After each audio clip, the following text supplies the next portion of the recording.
Martin, da-da-da-da-da. Right then, here we are again. Welcome to week 6 of The Eagle is Stranded. My goodness. I mean, when we started this, I thought we were going to be here for 3 weeks. 3 weeks of podcasting. That'll be a bit of fun. You know, there's that spirit of joie de vivre. I don't have anything going on. All the gigs have been cancelled. This is the least busy that I've ever been or ever likely to be. Let's do this. And now we're in a week 6. And I'm doing a daily podcast. And the irony is, normally, my days would be jam-packed. My days would be full of stuff. So much to tell you about. But the irony is, I never have the time to actually do a podcast to tell you about the things that are going on during the day. Even though I'd have loads of stories. And now I'm doing a daily podcast, but there's absolutely nothing to talk about. I mean, casing point, we were having our WhatsApp family call today, and my dad told this anecdote. It was a bit of a pause in the conversation, a bit of a lull. My dad was obviously racking his brain for something to talk about, because, you know, nothing has happened. We never normally speak this much as well. I mean, that, again, like I was saying with these podcasts, is the irony. I'll chat to my dad on the phone maybe twice a month, my brother maybe once a month, and now we're speaking twice a week for an hour each time, or more sometimes. So we're spending like 2 or 3 hours a week on the phone. And the reason we don't talk that much normally is because we haven't got the time. We're just doing stuff. But now we've got all the time in the world, so we're talking to each other absolutely loads, but we've got nothing to say to each other. And the casing point was when there was a bit of a lull in the conversation, 2 seconds of silence, and then my dad said, "Oh, bit of a coincidence yesterday." I thought, oh, he's got a story. Here we go. Stories are rare commodities. He hasn't been out of the house for absolutely ages. What could have possibly happened? But here we go. Strap yourself in. It's anecdote time. My dad said, well, we were watching this documentary about monkeys, and the monkey was eating a jackfruit. Now, jackfruit, you don't really hear the word jackfruit much, do you? It's not like I know what a jackfruit is, but it's not a thing that you hear much. You know what I mean? He said, and I can sense in his voice that he's maybe starting to lose faith in this story already. And then he said you could tell by Irene's face that she looked a bit surprised. Almost like, has it come to this? It's not really a story, is it? But it's not really a word that you come across very often. I mean, in fairness, I think that's the difference between living in Hartlepool, which is where he lives, and living in Sheffield, which is where I am. There's a lot more jackfruit eating in Sheffield, in my circle of friends, than there is probably in Hartlepool. But if you're from Hartlepool, and you're living in Hartlepool, and you've had a jackfruit in the last week, get in touch with us. We got to create our own content in these times. When was the last time you ate a jackfruit? Come on, let's get interactive, people. Anyway, so we sort of agree. I suppose it's not a word that you hear a lot of the time. And then he says, well, anyway, this monkey was eating a jackfruit, and the documentary presenter was saying that monkeys like jackfruits, and anyway, it wasn't like a big part of the documentary, but the documentary finished, and then we were looking for something to make for dinner. So we were looking in a recipe book, and we were flicking through the pages, and there we saw pulled pork with jackfruit. And I thought, bloody hell, that's twice in about an hour and a half that we've had mention of jackfruit.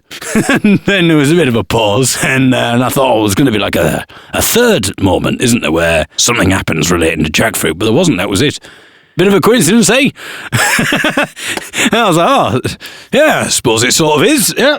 That is the kind of story that would never see the light of day. You'd never even entertain the idea of telling that. My dad would never. You know, he knows how to tell a story. He's a good anecdotalist. He wouldn't, in conversation, even if he was talking to someone for hours and he was running out of stuff to talk about, he'd never go, oh, God, I've got to really dredge in at the bottom of the barrel now. I mean, I suppose I could talk about the jackfruit coincidence, but there's no way he would even go there. But in these times, we're desperate for stories.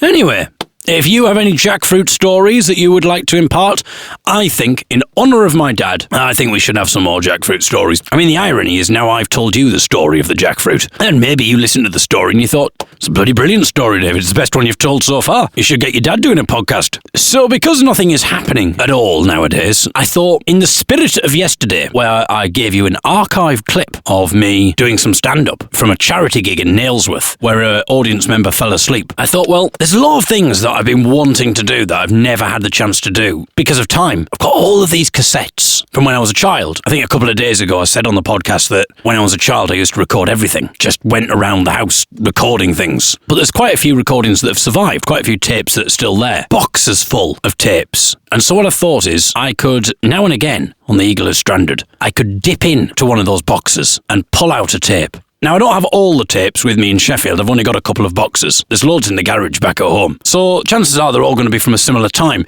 But there should still be some really interesting stuff on there. And I thought what I could do is I could play a game of cassette roulette. And all I do is I put my hand in the box, pick out a cassette, put it in the tape player, give it a listen, and then come back and tell you what the cassette was, give you my thoughts on the cassette, and play you some clips. So that's what we're going to do today. We're going to do a round, our first ever round of Cassette Roulette. I mean, can you imagine what a coincidence it would be if I put it in now and it's my dad telling a story about the Jackfruit. And here I have a massive box of tapes.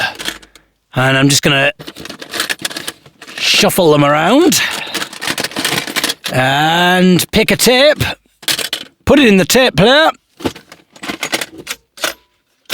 press play, and next time you hear from me, I will know the contents of this cassette as we play Cassette Roulette.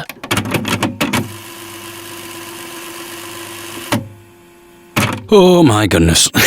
I'm starting to doubt whether this was a good idea. More just the embarrassing factor for me. This is going to be a cringeworthy experience. So basically, the cassette that I chose turns out to be a radio demo that I did. A radio demo that I sent to my local BBC radio station. BBC Radio Cleveland, as it was then. And I cannot believe I sent this. I do remember sending it. I might have got a letter back. If I did, it certainly was to the effect of, well, thank you so much for your interest, but this isn't the kind of thing we're currently looking for. In fairness, of course they weren't looking for this. BBC Local Radio, it's about, informing people about what's going on locally, providing local features. You've got to have a mystery competition, obviously.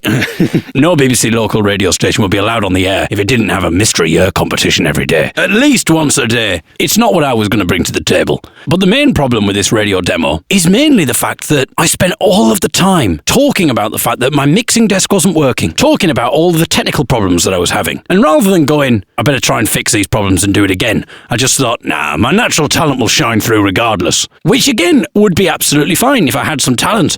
Again would be absolutely fine if I had some content. But because all that was on my mind was, why are these technical problems happening?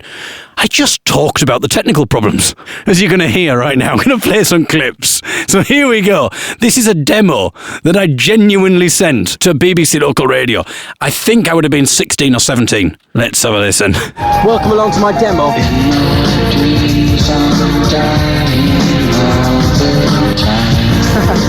Thank you, Moby. In my dreams, I'm dying all the time. What a start. Let's rock.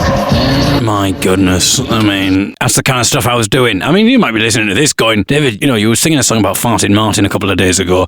You really haven't improved. And the tragedy is, you'll listen to this in 15 years' time, this podcast. You'll be doing a podcast in 15 years going, bloody hell, that was embarrassing, wasn't it? Farting Martin. I can't believe I did this, listeners. I mean... Excellent. Well, I must say them two songs have calmed my nerves down ever so slightly. Obviously, I was feeling a bit nervous before. Oh, dear. Yeah, that's good, isn't it? Oh, dear. That's what you want on a demo. You imagine people need cheering up on the way to work. They're not looking forward to the day. Oh, dear. Oh, dear. Space and neighbourhood, and I've got to apologise, my levels and things not very good. My mixing desk has now changed. I've managed to configure it in a totally different way to how it used to be. And everything's difficult, my levels are all wrong and things like that, so if I do sound a bit rubbish at the moment, I do apologise. I'm really flustered. What we're going to do now is we're going to play I mean, in fairness, I think if I was running a radio station and someone sent me this, I would think, oh, he's obviously he's a comedian, he's doing some kind of jokey parody of a presenter not being very good. But I wasn't. At the moment, I do apologise. I'm really flustered. I'm really flustered. I mean, just stop the recording, David. You don't have to send this.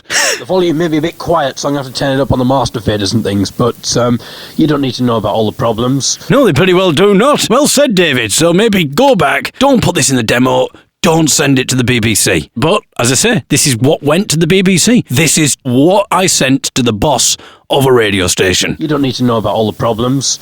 I'm sure you've got problems of your own. I mean, I'm sure you've got problems of your own. One of them being listening to rubbish demo tapes like this one.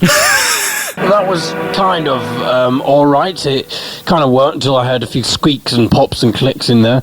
Now my headphones are kind of playing up. I've got it flickering from speaker to speaker.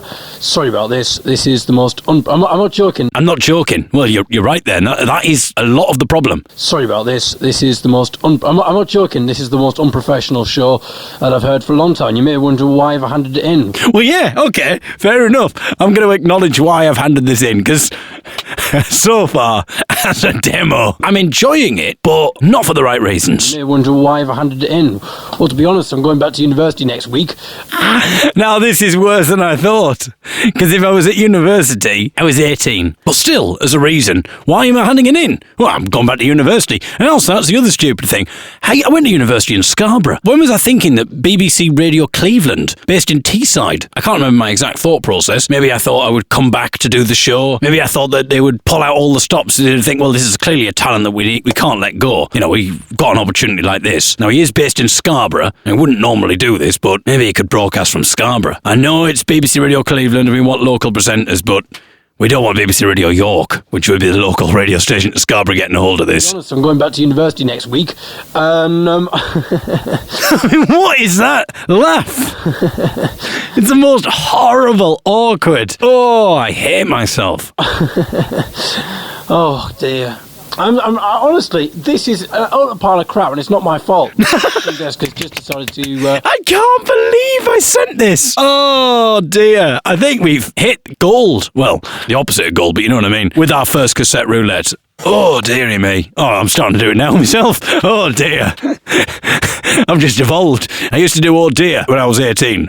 Now it's oh dearie me. So there's a bit of evolution there. Honestly, this is a pile of crap, and it's not my fault. What did I think? I've spent the entire demo. I've not done anything. I've not told a joke. I've not said anything of any value. All I've done is denigrate the thing that the person is hearing.